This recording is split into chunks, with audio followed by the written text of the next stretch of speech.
In early 2022, a group of central bankers woke up to discover that $300 billion they thought they owned was gone. Not stolen, not lost in a market crash, switched off. When Western sanctions hit Russia after the invasion of Ukraine, roughly $300 billion in foreign reserves were frozen overnight. No missile, no invasion, just a line in a database. You still see the numbers, you just can't use them. To ordinary people, this looked like sanctions as usual. To finance ministers from the Gulf, Asia, Africa, it looked like something else. A warning. If it happened to them, it can happen to us. From that day, one question started echoing through every energy ministry on Earth. If the dollar can be used as a weapon, why are we still using it to price our most important resource? Oil, gas, the commodities that keep nations alive. For 50 years, the petrodollar has been more than a price tag. It's been a control system. And today, that system is cracking. Let me show you exactly how it was built, how it became a weapon, and why the moves we've seen since 2022 look exactly like a currency empire entering stage 6. To understand why the freeze moment matters, you have to zoom out. The dollar system isn't chaos. It's not random. Like every empire's money, it follows a pattern. In other videos, we'll break down the full 7-stage collapse pattern in detail. For now, remember 3 stages. Stage 4 is inflation awakens. Stage 5 is panic and flight. Stage 6 is control measures. Stage 4 is when prices start jumping. People feel something is wrong. Stage 5 is when money tries to escape. Into gold, into other currencies, into anything that isn't the empire's IOU. Stage 6 is the response from the top. If money is trying to escape, lock the doors. Capital controls, asset freezes, sanctions. And in our time, the petrodollar system's starting to fracture. Today, we're going to walk through how the dollar went from a gold promise to an oil promise, how that oil promise became a weapon, and why everything we've seen since 2022 looks exactly like stage 6. Our story starts long before oil. It starts with gold. After World War II, the world is shattered. Europe is bombed. Japan is in ruins. The United States, untouched at home, holds more than half of global industrial output and most of the world's monetary gold. At the Bretton Woods Conference in 1944, Washington makes an offer the world can't refuse. Peg your currencies to the dollar. We'll peg the dollar to gold. $35 an ounce. Guaranteed. For the next 2 decades, the dollar works like gold with extra steps. Foreign central banks hold dollars. If they ever worry, they knock on the vault door in New York. Swap those dollars for real metal, at least in theory. By the 1960s, something ugly happens.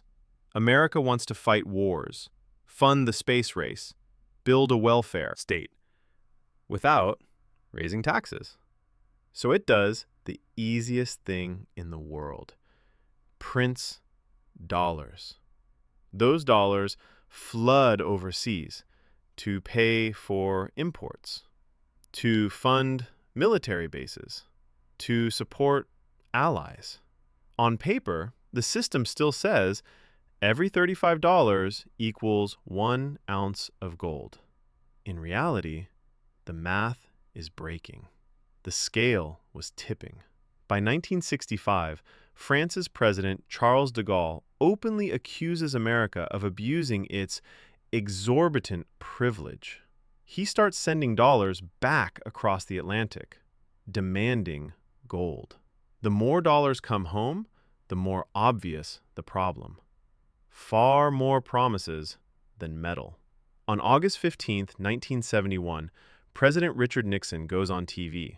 He temporarily suspends the dollar's convertibility into gold. Temporary. That never ended. From that night on, the dollar is no longer a claim on gold. It's just paper backed by power. That terrified America's creditors. If the dollar wasn't backed by gold anymore, what was it backed by? 2 years later, the answer appears. Oil prices explode after the Arab-Israeli war. OPEC cuts supply. Gas stations across the West slam "no fuel" signs on their pumps. In Washington, the question becomes existential. If the world stops trusting our paper, can we at least make them need our oil? So, U.S. officials fly to the kingdom sitting on the world's cheapest oil, Saudi Arabia. Behind closed doors in 1974-75, they negotiate what becomes known as the Petrodollar system. The core of the deal is simple. First, oil is priced in dollars. Saudi Arabia, and soon OPEC, agrees to quote all oil sales in USD. Second, oil profits are recycled.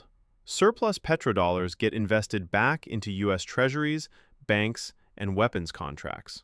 Third, the U.S. provides protection. In return, America guarantees security for the kingdom and the shipping lanes that carry its oil. No public treaty, more of a strategic understanding. We defend your regime, you give our currency a new anchor. The loop was complete. Over the next few years, Saudi Arabia leads OPEC to adopt the dollar as the standard unit of account for oil. If you're Germany buying oil, you need dollars. If you're India or Brazil or South Korea, you need dollars. Even if you never visit the United States, you have to earn, borrow, or buy its currency just to keep your lights on. You can see the genius. America no longer promises, "Our currency is backed by gold." Instead, it quietly builds a system where our currency is backed by the thing everyone needs to survive: oil.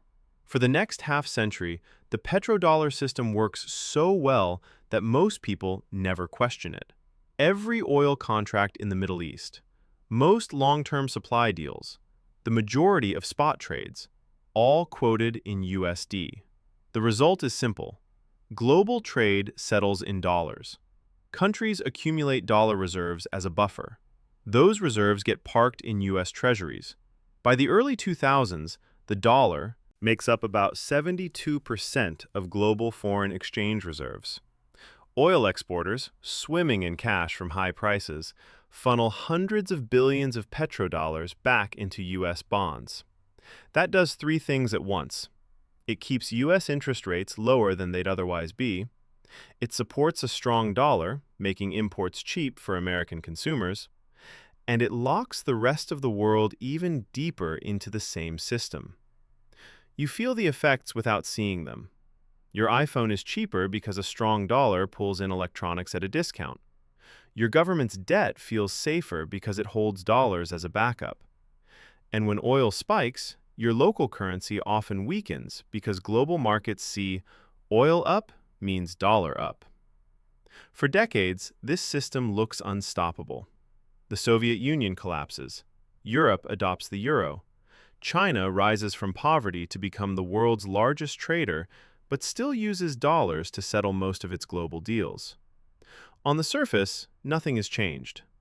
Underneath, the pattern is advancing.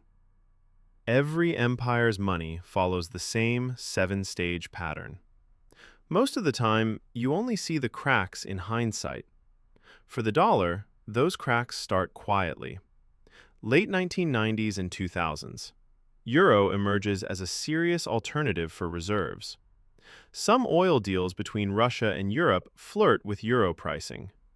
Emerging markets start experimenting with local currency swaps. Then comes 2008. The global financial crisis begins in the very core of the dollar system. Banks that were supposed to be the world's safest turn out to be stuffed with toxic securities. The U.S. Federal Reserve responds by creating trillions of dollars in new liquidity. From the perspective of oil exporters and reserve managers abroad, the message is uncomfortable. The currency we save in can be created in unlimited amounts whenever there's a crisis. After 2008, the dollar's share of global reserves starts to drift down, from the low 70% range toward the high 50s. As of mid-2025, it sits at 56.3%, a 30-year low. Not a collapse, but a stage 4 signal. Inflation and dilution are no longer abstract. At the same time, another slow shift happens. China overtakes the United States as the world's largest importer of oil. Yet the barrels it buys are still priced mainly in dollars. That mismatch, Chinese demand paired with American currency, is like a fault line under the petrodollar. It doesn't move for years. Then, in 2022, it slips. Remember our pattern. Stage 4 is inflation awakens. Stage 5 is panic and flight. Stage 6 is control measures. When inflation spiked globally in 2021-2022, hitting the highest levels in decades, governments and central banks started quietly asking a forbidden question. If we hold too many dollars, are we holding someone else's lever? At the same time, Western sanctions on Russia forced one of the world's largest energy exporters to reroute its oil. Instead of selling to Europe in dollars, Russia began selling discounted crude to China, India, and others, often using currencies like yuan, rupees, or UAE dirhams to work around dollar-based pipelines. For the first time at scale, major volumes of oil are traded outside the classic petrodollar channels, not because of ideology, because of necessity. This is what Stage 5 looks like in a modern currency empire. Not citizens lining up at banks, but states looking for ways to escape a single point of control, signing swap lines, building alternative payment systems, testing trades in other units of account. Most of those experiments are still small compared to the total oil market. The dollar still dominates commodity pricing. It still makes up around 56% of global reserves as of 2025. But in system terms, the direction has changed. Stage 6 begins the moment the system openly admits what it always was. Money isn't neutral. It's a tool of control. The Russia sanction episode made that explicit. In previous crises, the dollar's power was used implicitly, through interest rates, through IMF conditions, through the sheer weight of markets. In 2022, it was used like a switch. These dollars move, those dollars freeze. For countries watching from the sidelines, this looked like a preview. If you are a Gulf monarchy with large dollar reserves, you suddenly have to plan for a world where your reserves can be turned off. If you are an Asian manufacturer deeply reliant on energy, you suddenly have to plan for a world where your payment channels can be blocked. If you are a mid-sized power trying to hedge between blocks, you suddenly have to plan for a world where someone else's domestic politics can freeze your assets. This is why, in the years since, we've seen more talk of local currency oil deals, slight but steady diversification in reserves, strategic experiments in alternative payment rails like China's CIPS. The mainstream narrative says, the dollar is fine, it still dominates. And that's true, for now. But systems don't jump from fine to failed. They move through stages. The freezing of reserves, the chopping of Russian banks out of SWIFT, the weaponization of energy flows. Textbook Stage 6, control measures. The world's response, testing non-dollar trades, expanding bilateral deals, stacking gold, is the predictable next move in the pattern. And all of this leads to one uncomfortable conclusion. The petrodollar system that quietly supported the dollar for 50 years is no longer invisible. It's now a battlefield. Let's zoom in on the engine room of the system. Petrodollar sounds abstract. In practice, it's a simple loop. The world needs oil. Oil is priced in dollars. To buy oil, countries must earn or borrow dollars. Oil exporters end up with surplus dollars. Those surplus dollars get recycled into U.S. assets. Here's why this loop was so powerful. Every country that imports oil, from Europe to Asia to Africa, needs USD to pay for it.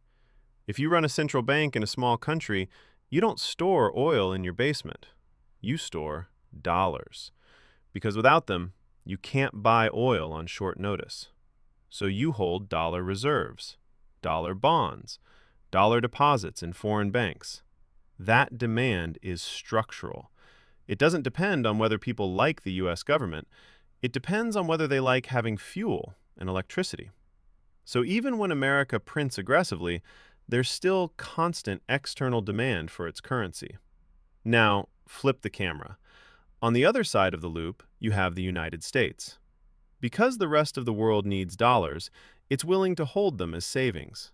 So when the US government issues new treasury bonds, there's a ready-made line of buyers. Oil exporters recycling their windfall. Export-heavy economies like China with trade surpluses. Central banks everywhere hungry for safe assets. This keeps U.S. interest rates lower than they would be otherwise, stable, even with large deficits. The petrodollar system lets America consume more, borrow more, and fight more wars than a normal country with its own currency could. But there's a catch. When the U.S. prints more dollars to solve its problems, it doesn't just affect Americans. Those new dollars spread out across the whole petrodollar system. The result? Inflation exported worldwide. Imported goods priced in dollars get more expensive for weaker currencies. Food and fuel spikes hit poor countries first and hardest. Stage 4 of the pattern, inflation awakens, isn't just about one country. In a petrodollar world, everyone is dragged into the same storm. The first crack in the petrodollar wall is on the demand side. Oil importers. As long as nearly 100% of oil trade is priced in dollars, the system is solid. But that share is slipping. Precise numbers vary because many deals are private.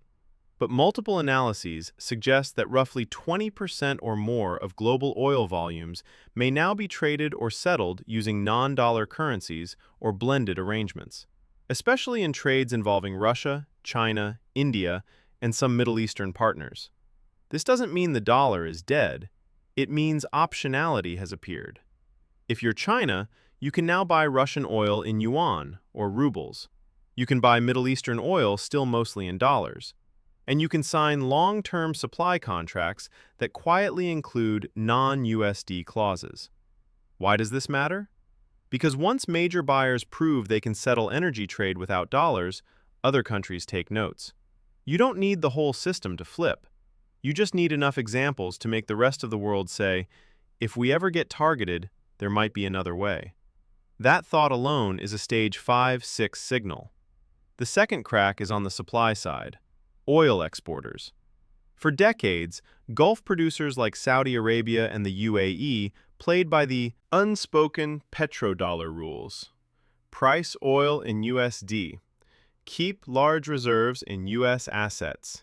Stick close to Washington. Recently, their behavior is shifting. In 2023 and 2024, Saudi officials began sending mixed but important signals, floating the possibility of selling some oil to China in yuan, joining organizations like the Shanghai Cooperation Organization and BRICS Plus in various capacities, letting a key 50-year exclusive dollar oil narrative fade rather than loudly renewing it. Officially, Saudi Arabia still prices most exports in dollars, but the tone has changed. From only the dollar forever to we are open to other options if it suits our interests. In empire terms, that's huge. The cornerstone of the petrodollar saying, I might shop around. Then there's Russia, pushed out of the dollar system by sanctions. To keep selling its energy, Moscow had to improvise. More sales to China in yuan and rubles. Deals with India involving rupees and complex clearing. Use of non-Western banks and alternative messaging systems. From Washington's view, this is punishment. From the rest of the world's view, it's a stress test. Can a major exporter survive without using the petrodollar pipes? Russia's answer so far is messy, but not a clear no. And that's all other countries need to see. The third crack is in the balance sheets of central banks. We already saw that the dollar's share of global reserves has slipped from about 72% around 2001 to roughly 56% today, a 30-year low. Where did that share go? It didn't all go to China's yuan. Despite headlines, the yuan still makes up only around 2 to 3% of global reserves. Instead, the shift looks like this: slight increases in euro, yen, pound holdings, small rise in yuan, but most interestingly, a meaningful increase in gold purchases by central banks, especially outside the West. Gold is nobody's liability. You can't sanction it from a distance.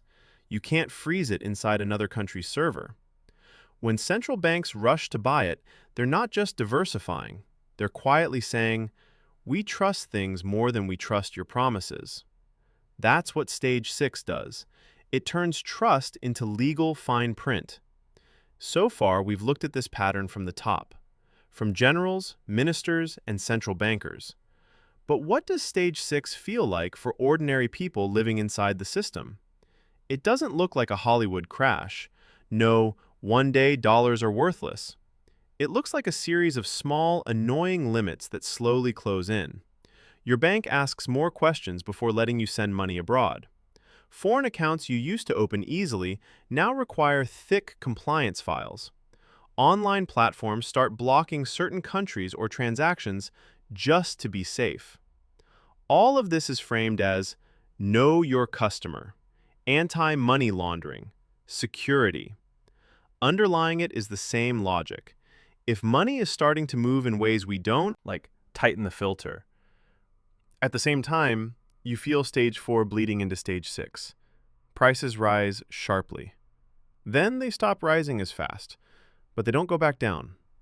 Your salary or savings start lagging behind your real costs. Governments talk about inflation being under control, while you notice groceries still up double digits from a few years ago. Rent, energy, and services refusing to return to old levels. This is another quiet control measure. Keep interest rates low enough, or taxes high enough, that debts are slowly inflated away at your expense. Economists call this financial repression. Stage 6 calls it the system defending itself. We're not in Stage 7 yet. There's no new global currency, no official gold, oil, yuan standard. Right now, we're in the messy middle. The dollar still dominates, but its monopoly is gone. And the petrodollar is quietly shifting from unquestioned backbone to negotiable option. So what are the realistic paths forward? There are 3 scenarios. Scenario 1 is soft landing with managed multipolarity. The dollar shrinks gracefully as other currencies and gold pick up the slack. Scenario 2 is chaotic reset with crisis first and rebuild later. A major shock forces sudden rule changes, capital controls, surprise taxes, new digital currencies. Scenario 3 is control first with freedom later. Governments respond to every sign of stress by tightening controls, surveillance, and programmability of money, especially through CBDCs, before any real reset happens. We'll also talk about what patterns to watch in headlines so you can tell which path we're sliding into long before your neighbors notice. Because once you understand that the petrodollar was not an accident, but a design, you can see its endgame the same way. Not as a mystery, but as a pattern nearing its next stage. The money system you live in was built in a smoky room in the 1970s. It's now being rewritten in conference halls from Riyadh to Beijing. You won't get a vote, but you can get a warning. And that's what Stage 6 really is. A chance, maybe the last one, to understand the architecture before it resets. In the soft landing scenario, the dollar shrinks but doesn't collapse. The story would sound like this. Governments admit that a single reserve currency is risky. So over the next decade, they gradually diversify. More trade in local currencies. More swap lines between friendly countries. More gold held as neutral collateral. The petrodollar doesn't disappear. It just becomes one of several energy pricing options. Saudi Arabia might keep pricing most oil in dollars, but sign select deals in yuan or other currencies for strategic partners. The U.S. quietly accepts a smaller share of global reserves in exchange for avoiding a runaway crisis. Inflation stays annoying, but not hyper. Governments use slow, steady devaluation to erode debts over time. In this path, you don't wake up to a new currency overnight. Instead, you wake up one day and realize the dollar isn't the system anymore. It's just in the system. What would you watch for? Coordinated announcements of new reserve basket frameworks, not surprise rules. Central banks steadily adding multiple currencies and gold without dumping dollars aggressively. Oil contracts that offer non-USD pricing but still keep USD as a popular default. This scenario feels boring, and that's exactly why elites would prefer it. The second path is louder. In this scenario, the petrodollar doesn't slowly step aside. It trips. It could be triggered by a major war or blockade disrupting energy flows, a sovereign default that shatters trust in U.S. debt, or a market panic where big players dump dollar assets too fast. In this scenario, the transition isn't managed, it's forced. Governments react to crisis with emergency measures, capital controls, meaning limits on how much money you can move out of the country, surprise taxes on foreign assets or large holdings, currency redenomination, meaning new bills, new rules, overnight. The dollar doesn't vanish, but it loses its special status faster than anyone planned. Other currencies scramble to fill the gap. Gold prices spike. Crypto volatility goes through the roof. In this path, you wake up one morning to news that changes everything. Markets closed for emergency stabilization. New currency controls effective immediately. And if you weren't positioned, you're locked in. Sudden capital flight from U.S. assets without clear trigger. Surprise announcements from major oil exporters rejecting dollar contracts. Bond market stress, meaning treasury auctions failing or yields spiking unexpectedly. Central bank emergency meetings outside scheduled dates. This scenario is what elites fear most. Not because they can't survive it, because they can't control it. The third path is quieter than a crisis, but potentially more permanent. In this scenario, governments see stage 6 coming, and instead of letting it play out, they build the next system before the old one breaks. That system is built around central bank digital currencies, CBDCs. The pitch sounds reasonable. Faster payments, financial inclusion, reduced crime. But the architecture allows something the current system doesn't: programmability. With programmable money, governments could set expiration dates on your money, use it or lose it. They could block purchases of certain goods or services. They could track every transaction in real time. In this scenario, the petrodollar doesn't collapse, it evolves. The dollar stays dominant, but it becomes a tool of direct control rather than indirect influence. In this path, stage 6 doesn't just freeze assets occasionally, it bakes control into the design of everyday money. No matter which scenario plays out, one thing is certain: the system is not going back to the way it looked in 1995. So what can an ordinary person do inside a petrodollar endgame? I'm not your financial advisor. This isn't personal investment advice. But historically, people who survive currency transitions best do 3 things. Most people stay in stage 0. Money is just money. Governments have it handled. You are already past that. You understand that reserve currencies follow patterns. The petrodollar was a deal, not gravity. Control measures arrive before the reset, not after. Knowledge doesn't guarantee safety, but it removes the surprise.